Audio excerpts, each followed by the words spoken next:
સુરતના વરાછા વિસ્તારમાં મોડી રાત્રે એક એસટી બસ ડિવાઈડરમાં ઘૂસી ગયા બાદ પલટી મારી ગઈ હતી, જેમાં કેટલાક મુસાફરો ઈજાગ્રસ્ત થતા તેમને તાત્કાલિક સ્મીમેર હોસ્પિટલ ખસેડવામાં આવ્યા હતા. આ સમગ્ર મામલે જાણવા મળ્યું હતું કે આ બસનો ડ્રાઈવર નશામાં હોવાની પણ ચર્ચા છે. હાલ તો આ મામલે પોલીસ દ્વારા વધુ તપાસ હાથ ધરવામાં આવી છે. મળતી માહિતી પ્રમાણે ગતરોજ રાત્રે વાપીથી આવતી એક એસટી બસ સુરતથી દાહોદ જઈ રહી હતી.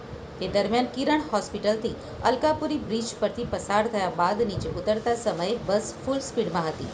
તે દરમિયાન બસના ચાલકે સ્ટીયરિંગ પરથી કાબુ ગુમાવ્યો હતો અને રસ્તાની વચ્ચે આવેલા ડિવાઈડર ઉપર બસને ચડાવી દીધી હતી.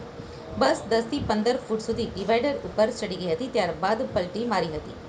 એકાએક જ આ અકસ્માત થતાં બસમાં સવાર મુસાફરોમાં બૂમાબૂમ થઈ ગઈ હતી. બસમાં સવાર કેટલાક મુસાફરો ઈજાગ્રસ્ત પણ થયા હતા. તેમને તાત્કાલિક સ્મીમેર હોસ્પિટલ ખસેડવામાં આવ્યા હતા. કોઈ મુસાફરને ગંભીર ઈજા થઈ હોવાનું સામે આવ્યું નથી. જોકે આ બસનો ડ્રાઈવર દારૂના નશામાં હોવાની ચર્ચા છે. જોકે આ મામલે પોલીસ દ્વારા વધુ તપાસ કરવામાં આવી રહી છે. મોડી રાત્રે બનેલી આ એસટી બસની અકસ્માતની ઘટના સમયે સુરતના મેયર દક્ષિશ માવાણી પણ ઘટના સ્થળે દોડી ગયા હતા.